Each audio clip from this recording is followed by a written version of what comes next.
Assentado mesmo como você está, porém reverente, abra sua Bíblia no Evangelho de João, capítulo 17, apenas o verso 3. João, capítulo 17, apenas o verso de número 3. Quem fala isso nesse versículo é Jesus. João 17, verso 3. Esta é a vida eterna, que te conheçam, o único Deus verdadeiro, e a Jesus Cristo, a quem enviastes. Você pode ler segundo a minha versão? Esta, fala mais forte, diga, esta é a vida eterna, que te conheçam, o único Deus verdadeiro, e a Jesus Cristo, a quem enviastes. Eu quero ser simples, direto, categórico na afirmação dessa verdade bíblica. Guarde isso no seu coração. É somente por meio de Cristo que poderemos desfrutar da vida eterna. E a pergunta a se fazer diante do que foi apresentado e diante dessa verdade bíblica é: como posso desfrutar da vida eterna? Como gozarei dessa vida eterna?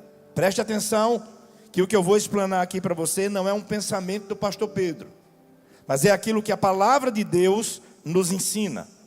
A vida eterna, exatamente pelo que Cristo nos ensina nesse texto de João 17.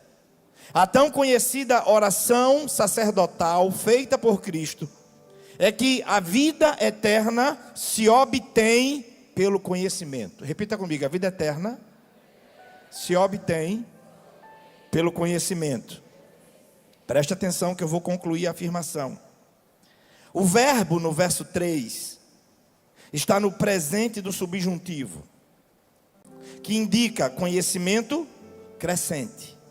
Jesus diz, que te conheçam, que passem a vida toda te conhecendo, para que somente no final dela, depois de terem te conhecido verdadeiramente, desfrutem, gozem da vida eterna. Então entenda, a vida eterna consiste no autêntico conhecimento de Deus. E o conhecimento de Deus só é possível obtê-lo por dois meios: Cristo e por sua palavra. Diga comigo, Cristo. Fale mais forte, diga Cristo e por sua palavra. Não há outra forma. Há quem diga, todos os caminhos levam a Deus. Mentira. Religião nenhuma leva a Deus. Somente Jesus leva a Deus. É Ele que diz, eu sou o caminho, eu sou a verdade, eu sou e ninguém vem ao Pai a não ser. Então entenda, a vida eterna consiste no autêntico conhecimento de Deus.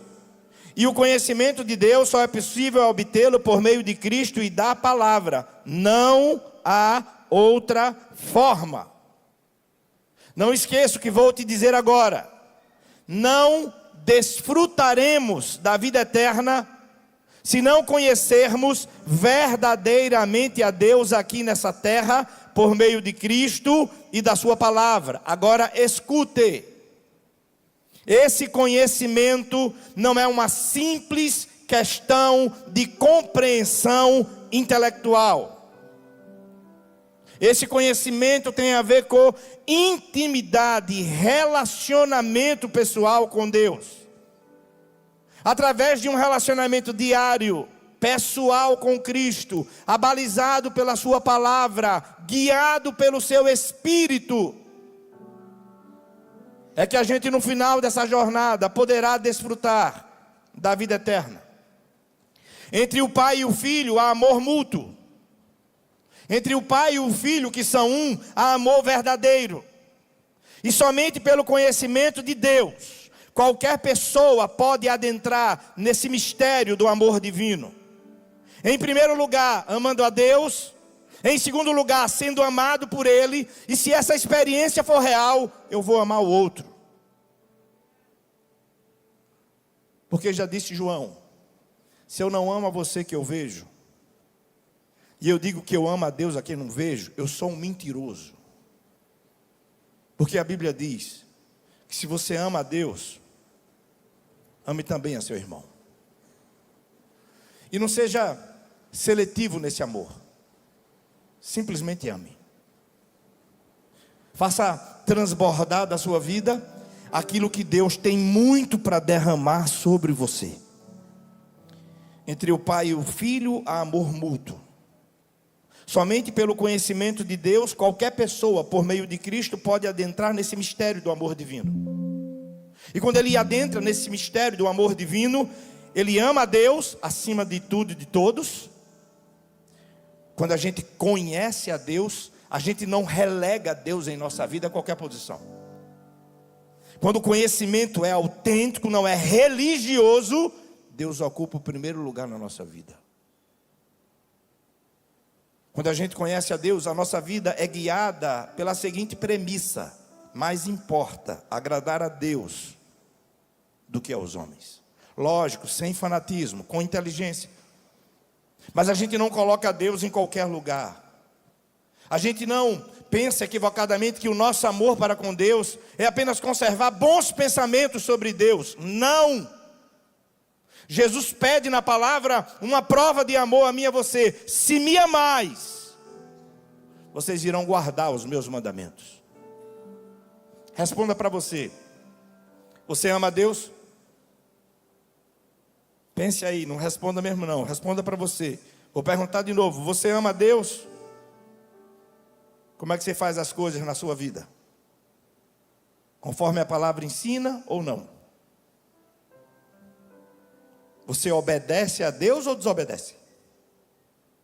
Você diz que ama, mas de forma deliberada desobedece. Eu estou aqui como profeta de Deus para te dizer: pare de se enganar. Porque quem ama, obedece. É o que a palavra ensina. É o que a Bíblia nos ensina. Segundo o que Jesus ensina, a vida eterna significa conhecer a Deus por meio de quem Ele nos enviou. Conhecê-lo como pessoa, através de um relacionamento e não de religiosidade, que é o que a maioria das pessoas fazem para tentar em vão conhecer a Deus. Muitos, e que Deus nos guarde, deixa eu ser sincero com você, que Deus nos guarde dessa maldição. Maldição, pastor, é maldição. Muitos estão reduzindo a relação com Deus a um formalismo cego, a um ritualismo barato, a uma religiosidade que não nos proporciona o autêntico conhecimento de Deus. Por quê? Porque não transforma. Porque levanta a mão e adora no domingo, mas na segunda você faz o que você quer, do jeito que você quer. Você não faz como Deus quer. Você não faz o que a palavra ensina. Você nem lê a Bíblia. Isso é religiosidade. É prestar um culto para desencargo de consciência. O que eu e você precisamos é de conhecimento autêntico de Deus. Que te conheçam a ti como o único Deus e Jesus a quem enviastes. É Jesus quem diz: esta é a vida eterna. O que é a vida eterna? É conhecer a Deus pessoalmente, não formalmente ou religiosamente. Que Deus nos livre. Não estou aqui apontando para você, essa palavra também é para mim. Que Deus nos livre desse equívoco. Conhecer a Deus não consiste em saber apenas algumas coisas sobre Ele. Conhecer a Deus implica em se relacionar intimamente com Ele por meio do seu Filho. Ninguém conhecerá a Deus se não for por meio do seu Filho. Não é suficiente acreditar em Deus. Eu acredito, pastor. Tiago 2,19. Os demônios melhor do que você, é o que diz a Bíblia. Os demônios creem e tremem. Está lá em Tiago 2,19. Eles sabem quem é Deus. Eles morrem de medo de Deus. Eles sabem do poder de Deus. Então não é só acreditar. é experiência pessoal. Irmão, tinha ninguém com José no Egito, ninguém. Quando é que o conhecimento de Deus influencia as nossas decisões? Esse homem que a Bíblia diz que era bonito, de porte, de aparência, a mulher olha para ele e diz: deita-te comigo. A resposta dele mostra que ele conhecia Deus. Eu não posso me deitar com você, porque eu não posso fazer isso contra o meu Deus. Dá para entender? Ela tinha liberado todo mundo da casa, estava só ela e José. Mas para José, quem é que estava ali? Quem é que estava ali? Quem é que estava ali? Posso fazer uma pergunta? Quem é você quando ninguém está te vendo? Num ambiente de culto desse, é fácil pelo menos sentir que Deus está aqui, sim ou não? Sim ou não? Quando você não está na frente da sua mulher, quando você não está na frente do seu patrão, quando você não está na frente dos seus filhos, quando você não está na frente de uma autoridade, é aí que é a prova cabal se a gente conhece a Deus ou não. É quando ninguém me vê, eu sei, o Eterno me vê. Eu não preciso estar na frente da minha esposa, eu não preciso estar na frente dos meus filhos, eu não preciso estar na frente da igreja. Eu só preciso conhecer a Deus. Porque se eu conhecer a Ele, o temor a Ele vai guiar a minha vida. Não é suficiente dizer que acredita em Deus. Não é suficiente. Não é suficiente apenas dizer que ama a Deus. A vida eterna não é, nunca foi e jamais será algo merecido pelo caráter de alguém ou por causa da sua conduta. Não. A vida eterna é uma dádiva de Deus, que recebe quem reconhece que é pecador, e por esse reconhecimento se arrependeu, e passou a crer única e exclusivamente em Jesus Cristo. É verdade o que eles representaram aqui. A vida é uma viagem, e você não sabe quando a sua vai acabar. Eu não sei quando a minha vai encerrar. Alguns, de maneira insana, estão encurtando a sua viagem. Por isso, nesse dia, para mim especial, o pastor Júnior também, outros irmãos aqui, celebrando a vida que Deus tem nos dado, é inevitável refletir sobre ela. A vida é uma viagem. O destino dela precisa ser a vida eterna em Cristo Jesus. O que é que você está fazendo da sua vida? Já se entregou a Cristo? Está afastado? Afastada?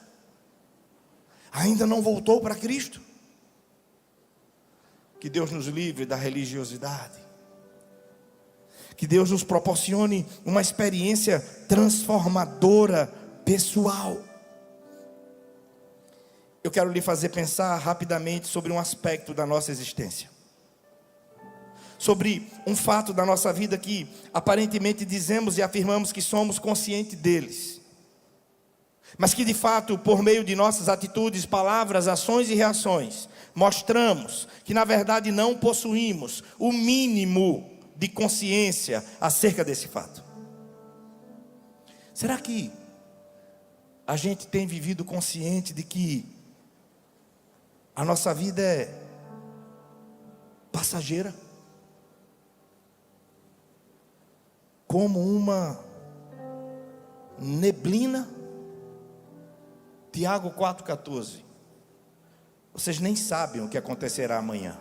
Sei não. Eu espero acordar com a permissão de Deus. Mas eu não sei se vou acordar. Eu careço da misericórdia dele para sentar na minha cama amanhã e fazer assim.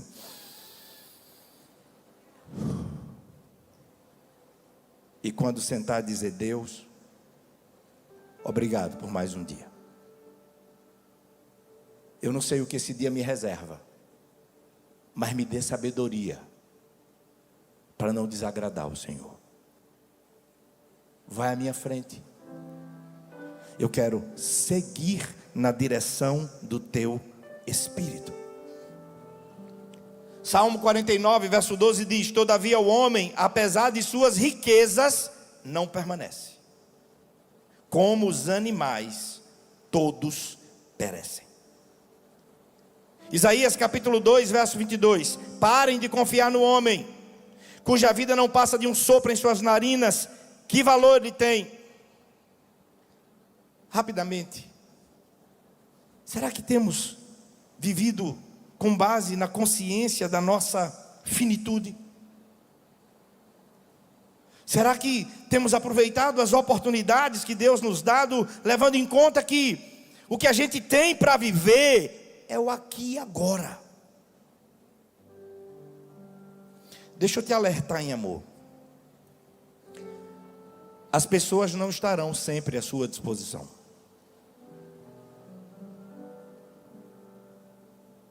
E pode ser que a história dela acabe e você nunca mais encontre com ela. Você concorda que se isso ficar claro na nossa vida, a gente acaba com muita picuinha na vida, concorda? Concorda? Concorda? Então deixa eu perguntar. Há alguém aqui que tem um entrave há anos com outra pessoa?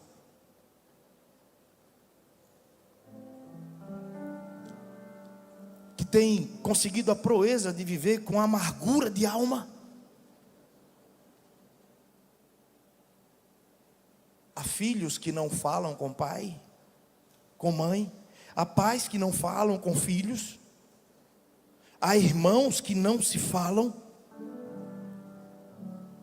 Será que somos conscientes mesmo da nossa finitude? As pessoas não estarão sempre à nossa disposição. Não estarão. E aí, como acontece? Por circunstâncias várias, elas se vão e não podem mais voltar. A viagem se encerra. Aí, se não viveu com sabedoria, consciente dessa finitude, desperta para ela somente diante da perda, e aí o desespero toma conta. Como é que a gente está vivendo? Passamos alguns anos atrás por uma pandemia. Ela te tornou melhor? Quantos entraram no hospital e não saíram?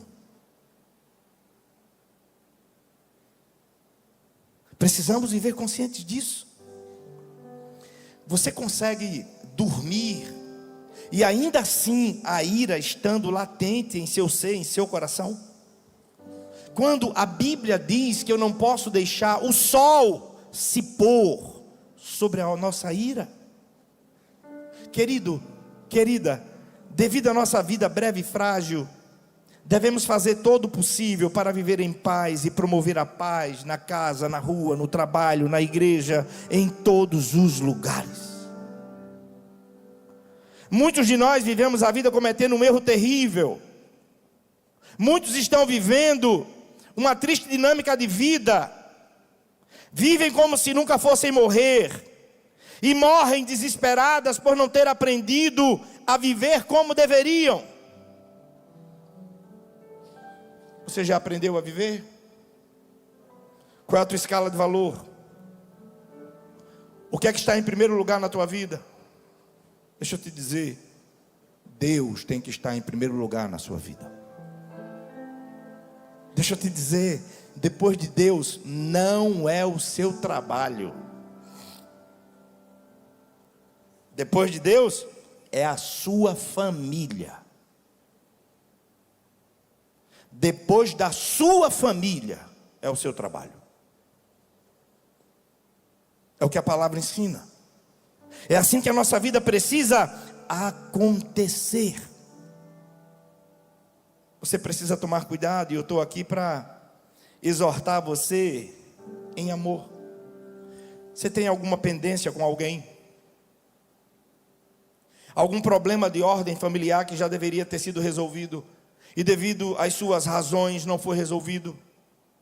Há quanto tempo essa situação já deveria ter sido resolvida? Deixa eu te dar um conselho. Resolva. Libera o perdão, em nome de Jesus. Não deixe raiz de amargura te adoecer. Muita gente acredita piamente que está no total controle da sua vida, mas isso é um grande engano e uma terrível ilusão. Oportunidades que a vida nos traz, porque Deus assim permite, devem ser devidamente aproveitadas. E lhe digo, esse culto é mais uma oportunidade que Deus te dá. Será que estamos vivendo conscientes da brevidade da nossa vida? Da nossa finitude, da nossa limitação humana? Porque se tivermos mesmo consciência da brevidade da nossa vida, da nossa finitude, se essa consciência se apoderar de nós, cada minuto que passa, cada momento vivido, tem uma beleza única, que nunca mais será.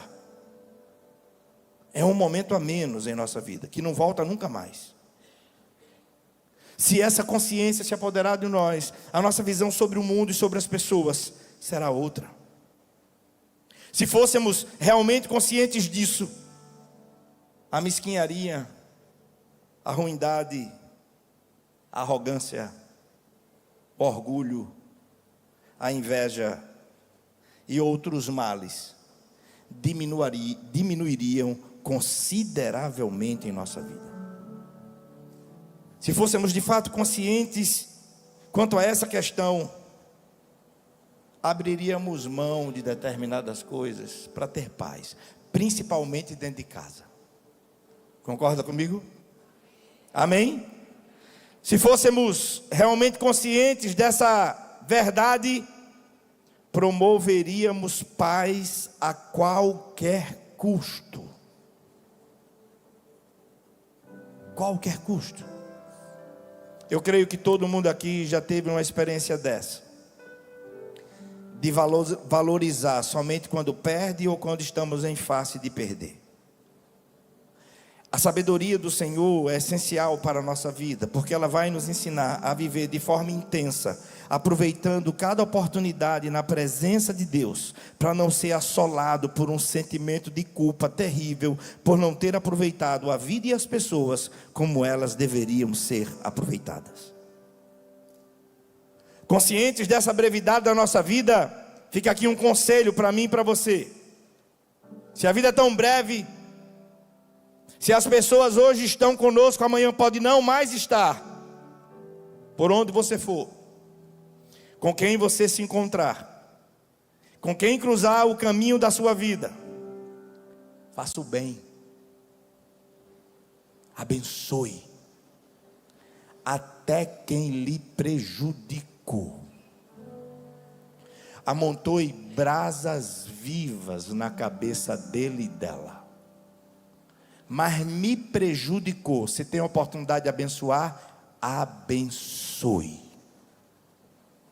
Porque é Jesus quem diz: a gente vence o mal com o bem. Quando é que eu estarei apto a isso? Somente quando eu de fato conhecer a Deus. Se o meu conhecimento for religioso, eu desço na cruz assim, ó. Mas se eu vivo o evangelho e não uma religião, porque evangelho tem cruz, negue-se a si mesmo, tome a sua cruz e siga-me. Você está numa viagem, e o final dela é vida eterna. Amém? Amém? Mas tem duas opções de vida eterna: com Deus e sem Deus. É o que a Bíblia ensina. Esse é o destino de todos. Só existe um Deus que anuncia uma única verdade, que nos conduz inevitavelmente a dois caminhos. Diga comigo: um Deus. Fala mais forte, diga: um Deus, uma única verdade, dois caminhos. E falando sobre verdade, deixa eu te perguntar, responda para você: existe verdade absoluta? Eu pergunto isso porque vivemos em um tempo em que tudo é relativo. Um tempo onde muitos acham que cada pessoa tem ou constrói a sua própria verdade. E vivendo dessa forma, o que é verdade para um não necessariamente é verdade para o outro. Dessa forma, na vida e na cabeça de muita gente, não há verdade absoluta. A verdade é relativa, então cada um faz o que quiser e está tudo certo. Tem nada certo, está tudo errado. Porque 2 Coríntios 13:8 vai dizer assim, 2 Coríntios 13:8 vai dizer: pois nada podemos contra a verdade, mas somente em favor da verdade. Põe o texto aí no telão, por favor. Pois nada podemos contra a verdade, mas somente em favor da verdade. Por mais que muitos não aceitem, isso não muda nada. Porque ninguém pode contra essa verdade. Para nós seres humanos, diante dessa verdade absoluta, só temos uma opção, que é nos submeter a ela. Paulo disse: nada podemos contra, mas somente em favor dela. Mas que verdade é essa, pastor, que ninguém pode contra ela? Muitos têm experimentado em sua vida o poder dessa verdade absoluta. Muitos têm sido transformados, libertos, salvos por essa verdade. João 14:6. Eu sou o caminho, a verdade e ninguém vem ao Pai a não ser por mim. Diante dessas palavras que foram ditas por Jesus, eu posso lhe afirmar categoricamente, biblicamente, teologicamente, que Jesus é a verdade absoluta. Ele mesmo se revela dessa forma. Eu sou a verdade. Verdade que liberta. Verdade que salva. Verdade que transforma. Verdade que faz tudo novo. João nos ensina em seu evangelho que Jesus se revela ao mundo cheio de graça e de verdade. João 1:14. E o oposto da verdade, você sabe, é a mentira. João 8:44. Vocês pertencem ao pai de vocês, disse Jesus para os religiosos da época, ao diabo, e querem realizar o desejo dele. Escuta o que Jesus diz: ele foi homicida desde o princípio e não se apegou à verdade, pois não há verdade nele. Quando ele mente, ele fala a sua própria língua, pois é mentiroso e pai da... Você conhece a Deus? Você acha que existe mentira necessária? Você acha que existem contextos e situações que a mentira se encaixa? 1 João 2:21, a última parte do versículo diz: porque nenhuma mentira procede da verdade. Se a gente conhece a Deus, a mentira não faz parte da nossa vida. Eis a diferença entre ter um conhecimento técnico religioso para um conhecimento autêntico. A mudança de dentro, não tem mentira necessária. Seja o vosso sim, seja o vosso não, o que passar disso vem de onde? Vem de onde? Vem do maligno. Agora, essa verdade, para a gente concluir, nos conduz a dois caminhos. Mateus capítulo 7, bote aí por favor no telão, por gentileza. Eu quero ler apenas o 13 e o 14, palavras de Jesus. Mateus capítulo 7, verso 13 e 14. Entrem pela porta estreita, pois larga é a porta e amplo o caminho que leva a... É Jesus que está falando, irmão.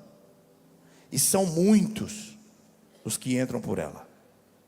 Como estreita é a porta e apertado o caminho que leva à vida, são poucos que a encontram. Quais são os dois caminhos? E eu não estou aqui para te falar a meia verdade. Eu nunca vou estar nesse púlpito para pregar uma mensagem para massagear o teu ego ou para te deixar confortável. Só existem dois caminhos e é Jesus quem está falando, é céu e inferno. Não tem outra coisa. É a mensagem do Evangelho que não pode ser adulterada.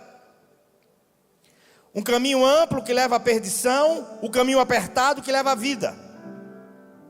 Diante da verdade que é Jesus, todos nós, só temos duas opções: ou aceito ou rejeito, ou obedeço ou desobedeço, ou conheço ou desconheço. Jesus nesses versos fala de uma forma muito clara e realista sobre duas portas, sobre dois caminhos. Por que ele está falando de dois caminhos apenas? Porque ele está falando sobre céu e inferno. E no que diz respeito à eternidade, só existem duas opções. Agora, é bem verdade que na vida cada pessoa pode criar o seu próprio caminho. Tem gente que cria suas próprias verdades. Provérbios 5, verso 21. Põe o texto aí, por favor. Provérbios 5, verso 21. Diz assim, ó: o Senhor vê os caminhos dos homens e examina todos os seus passos. Agora bota aí, por favor, Salmo 25, verso 4. Salmo 25, verso 4. Mostra-me, Senhor, os teus caminhos e ensina-me a tua vereda. Agora põe aí também Isaías 30, 21. Ouça o Espírito Santo de Deus te falar nessa noite isso aí, ó. Isaías capítulo 30, verso 21. Põe aí o texto, por gentileza. Quer você se volte para a direita, quer você se volte para a esquerda, uma voz atrás de você lhe dirá: este é o caminho, siga-o. Ei, sabe para que você veio aqui? Jesus é o caminho, Jesus é a verdade, Jesus é a vida.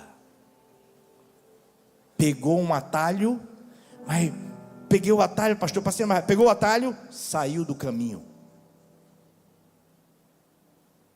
Todo atalho, por mais benefício que ele pareça lhe trazer, ele vai lhe tirar do caminho. E o caminho é Jesus. A gente não pode sair dele, jamais, de forma alguma. A vida é uma viagem. A vida eterna, duas opções: com Deus ou sem Deus. E a palavra fala, e não é história da carochinha, é choro e ranger de dentes, onde o verme não morre e o fogo não se apaga. Pastor, essa mensagem é o quê? É para aterrorizar alguém e querer convencer pelo pavor? Jamais. A palavra de Deus é suficientemente poderosa para salvar. Eu creio que eu poderia ter feito o apelo depois da peça. Se o Espírito Santo quer salvar, Ele salva. Ele não precisa da minha pregação para salvar ninguém. Mas eu também não vou te deixar não vou deixar de dizer a você em amor a verdade da palavra. A vida é uma viagem. Ela vai se encerrar a qualquer momento. Todo mundo tem uma ficha. Ninguém sabe quando o Eterno vai chamar. E quando a gente vai comparecer diante do Senhor, por qual porta nós entramos? Cuidado. Eu ainda estou muito novo, pastor, muito nova. Vou deixar para pensar nisso mais na frente. O futuro não está garantido a seu ninguém. Nem a criança, nem o adolescente, nem o jovem, nem o adulto, nem o ancião. O futuro só tem um dono, e Ele é o Senhor. Sabe qual é a minha oração? Por você, que ainda não aceitou a Jesus, ou que se encontra afastado, a minha oração de coração é que em tempo oportuno você volte para o Senhor. Eu estou aqui ministrando essa palavra porque a nossa oração é que nesse lugar, nessa noite, haja salvação. E só quem pode fazer isso é o Espírito Santo de Deus. Por qual porta você tem entrado? Qual caminho você tem trilhado? É religiosidade que você tem vivido? Ou você tem buscado conhecer a Deus? Buscar-me-eis e me achareis, quando me buscardes de todo o vosso. Não podemos ir a Deus com religiosidade. Sabe por quê, irmão? Porque eu posso lhe enganar, você pode me enganar, mas nenhum de nós engana o Senhor. Então Ele está olhando para o meu e para o seu coração. Ele vai dizer assim: rasgue o seu coração e não as suas vestes. Deus quer a sinceridade da sua vida, amém? Amém? Não frequente apenas esse templo. Não frequente apenas essa igreja, porque gosta de repente dos louvor ou da palavra que é ministrada nesse lugar. Que Deus use essa casa de oração para que você conheça a Deus verdadeiramente. Jesus disse assim: naquele dia, muitos me dirão: Senhor, em teu nome expulsei demônios. Está falando para crente, sim ou não? Sim ou não? Não está falando para o não crente. Em teu nome fiz sinais e... qual a resposta que ele dá? Nunca conheci vocês, porque vocês viveram na prática da iniquidade. Que Deus nos livre da religiosidade. Que o nosso conhecimento de Deus seja autêntico, verdadeiro. Curva a tua fronte aí, eu curvo a minha fronte aqui. Apresenta a tua vida a Deus, eu apresento a minha vida a Deus aqui.